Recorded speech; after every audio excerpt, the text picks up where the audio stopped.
लगातार मूसलाधार बारिश का दौर जारी है और इस बीच में जो स्थितियां हैं वो लगातार बहुत खराब होती चली जा रही हैं। अर्पिता। बिल्कुल, इसी बीच कुछ बड़ी खबरें भी आ रही हैं, जल्दी से उसका रुख कर लेते हैं। बड़ी खबर इस वक्त आपको बताएं जो आ रही है। फिलहाल जो स्थिति बनी हुई है उसको देखते हुए दिन प्रतिदिन ये हालात बिगड़ रहे हैं बाढ़ और बारिश से। आपको बता दें इस बीच एक बड़ी खबर, पटना में 2 आतंकी गिरफ्तार हुए। सिमी से भी इनका संबंध बताया जा रहा है। 2 आतंकी पकड़े गए। सटीक सूचना के बाद पुलिस ने इनकी गिरफ्तारी की है। पुलिस को ऐसी जानकारी मिली कि इनके कनेक्शन हो सकते हैं। बाहर फंडिंग की भी बात कही जा रही है, उस पर भी जांच आगे चल रही है। पटना टेरर मॉड्यूल पर आज तक पर बोले एएसपी, उन्होंने जानकारी दी कि संदिग्धों का ब्रेन वॉश किया गया था, जिसके बाद आज कुछ स्थिति ये बनी। अब एक एक एंगल को खंगाला जा रहा है।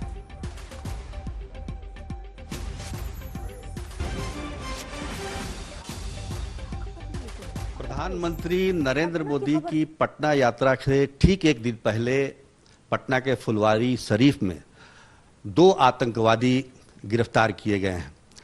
क्या उनका उद्देश्य था, क्या वो गड़बड़ी फैलाना चाहते थे, उसके बारे में बातचीत करने के लिए हमारे साथ बिहार पुलिस के एडीजी हेडक्वार्टर जेएस गंगवार जी हैं। गंगवार जी, क्या था ये? दरअसल ठीक उनके आने से एक दिन पहले 12 की उनकी यात्रा थी पटना की और 11 को गिरफ्तारी होती है 2 आतंकवादियों। हालांकि सूचना ये भी आ रही कि तीसरा भी गिरफ्तार हो गया। देखिए, मैं आपको बता दूं, पटना के शहरी क्षेत्र में फुलवारी शरीफ एक थाना है। उस थाना क्षेत्र में पुलिस को सूचना मिली कि कुछ लोग वहां इकट्ठा होते हैं और अवैध तरीके से वहां पे कुछ कार्रवाई का संचालन करते हैं। तो उसी क्रम में पुलिस के द्वारा छापामारी कर दी गई है और वहां पर से पोस्टर, बैनर, दस्तावेज, पीएफआई के डॉक्यूमेंट्स वगैरह बरामद भी कर लिए गए। 2 मोबाइल फोन को भी वहां से जब्त किया गया है और 2 व्यक्तियों को वहां पे गिरफ्तार भी किया गया। उन गिरफ्तार व्यक्तियों से पूछताछ की जा रही है और पूछताछ के आधार पर आगे की रणनीति और आगे की छानबीन और आगे का अनुसंधान किया जा रहा है। कुल अभी तक जो छानबीन में बात सामने आई है उसमें 26 लोगों का नाम आया है और पुलिस के द्वारा जो एफआईआर दर्ज की गई है फुलवारी शरीफ में 827/22, उसमें गंभीर धाराएं हमने शामिल की हैं। 26 लोगों पर नामजद प्राथमिकी दर्ज कर दी गई है और अब इन 2 लोगों का क्या बैकग्राउंड रहा है, इनकी क्या क्रिमिनल हिस्ट्री रही है, किस मकसद से वहां जुटे हुए थे, क्या क्या लोग वहां पर प्लानिंग करते थे, क्या डॉक्यूमेंट्स हैं, सोशल मीडिया का भी एनालिसिस की जाएगी और मोबाइल फोन के भी सारे कॉन्टैक्ट्स वगैरह खंगाले जाएंगे। ये सभी अनुसंधान का विषय है और अनुसंधान पटना पुलिस कर रही है। सीनियर लोग उसको मॉनिटर भी कर रहे हैं। तो उसके बाद ही स्थिति स्पष्ट होगी कि इनका क्या बैकग्राउंड था, नेटवर्क इनका कहाँ से। जहाँ तक बैकग्राउंड की बात है कि अतर परवेज का भाई गांधी मैदान ब्लास्ट में शामिल था, वो तो प्रमाण है ही। सिमी का पूर्व सदस्य रहा है। वो जो आपने बताया है वो अभी पुलिस वेरीफाई कर रही है और वेरीफाई करने के बाद में वो सारे लिंक्स को हम लोग इन्वेस्टिगेट करेंगे। आप ये समझ लीजिए कि पटना पुलिस लगातार चौकसी पर थी। सभी जगह होटल, लॉजेस, गेस्ट हाउसेस की छानबीन की जा रही थी। उसी क्रम में ये सूचना मिली है और ये कार्रवाई पुलिस के द्वारा की गई है। इसमें 12 जुलाई को एफआईआर दर्ज की गई है। इन लोगों को जेल भेज दिया गया है। गंभीर धाराएं जिसमें देश के विरुद्ध युद्ध करना और कम्युनिटी के बीच में वैमनस्यता फैलाना 153A, 121A और षड्यंत्र की गंभीर धाराएं लगाई गई हैं। इसका अनुसंधान हम लोग कर रहे हैं। जो लोग गिरफ्तार किए गए उनका सही बैकग्राउंड, कहाँ रहते थे, कब से थे, ये ऑर्गेनाइजेशन कब से चला रहे हैं, क्या है, पीएफआई के जो डॉक्यूमेंट्स हैं उनकी क्या योजना है, ये सारी बातें अनुसंधान में सामने आएंगी और बहुत ही प्रोएक्टिव तरीके से पुलिस के द्वारा ये कार्रवाई की गई है। पूरे मामले का एक तरह से कहा जाए तो उद्भेदन किया गया जो अभी तक नहीं पता चल रहा था।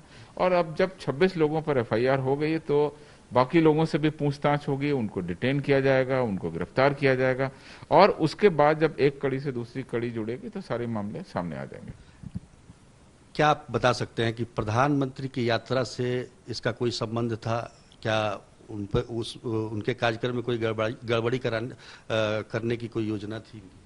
देखिए, अभी तक ऐसा कोई साक्ष्य नहीं मिला है, ये बात सही है कि हम लोग अलर्ट थे और पटना पुलिस के द्वारा सभी होटल, लॉजेस, गेस्ट हाउसेस वगैरह की चेकिंग, छापामारी की जा रही थी। उसी क्रम में ये पूरे मामले का उद्भेदन हुआ है। क्या वास्तविक कार्य योजना थी, उसके क्या साक्ष्य हैं और किस तरीके का नेटवर्क था, क्या था, ये तो गहन छानबीन अनुसंधान के बाद ही क्लियर होगा। हम लोग केस डायरी में सारी बातें सामने लाएंगे, न्यायालय के सामने पेश करेंगे और हम चाहेंगे कि इनको जहां तक ये दोषी हैं वहां तक इनको निश्चित रूप से सजा मिले।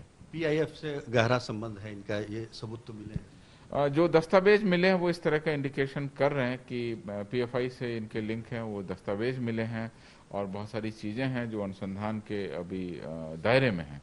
तो एक बार अनुसंधान आगे बढ़ेगा, चीजें और आगे आएंगी तो हम लोग स्पष्ट रूप से कह सकेंगे। तो अभी आगे पुलिस, पटना पुलिस का खास तौर पर जांच कर ही रही है, तो क्या इसमें केंद्रीय एजेंसियां भी शामिल है जांच करने में, आईबी या एनआईए कुछ?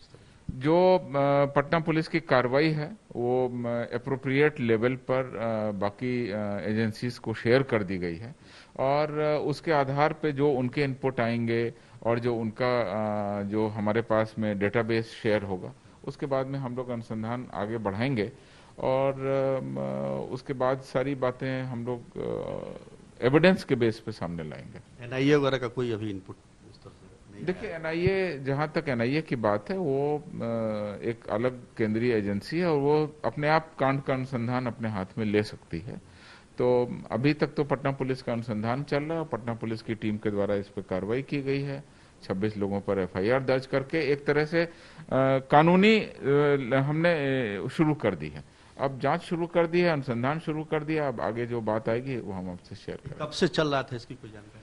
ऐसी कोई बात स्पष्ट तरीके से नहीं आई। एफआईआर में कुछ लिखा हुआ है, कुछ महीनों से इस तरह का इंडिकेशन था, लेकिन पुलिस के द्वारा इसको बस्ट किया गया। प्रोएक्टिव तरीके से पुलिस के द्वारा कार्रवाई की गई और एक तरह से एक मामले को अब कानूनी दायरे में लाया गया है। एफआईआर में यह भी है कि 6-7 जुलाई को बड़ा जमावड़ा था, कई जिलों, कई राज्यों से लोग पहुंचे थे। अब उसकी सारी तहकीकात होगी। एफआईआर में जो फैक्ट आए हैं उसके क्रॉस वेरिफिकेशन होगा और सारी तथ्य सामने लाए जाएंगे।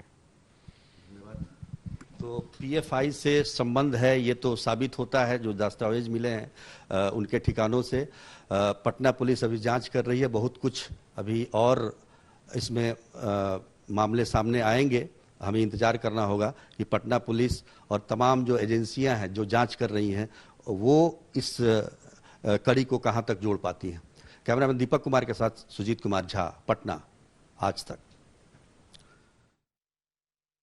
तो कुल मिलाकर अब साफ तौर पर यह कहा जा रहा है कि एक एक कड़ी जोड़ी जाएगी। कुछ और गिरफ्तारियां भी आने वाले दिनों में हो सकती हैं, क्योंकि बड़ी गिरफ्तारी अब सामने आई है। अब इससे फोन खंगाले जा रहे हैं जो ये इस्तेमाल कर रहे थे, इनके डॉक्यूमेंट्स इस्तेमाल जो ये कर रहे थे, उन सबको खंगाला जा रहा है और आगे जांच चल रही है।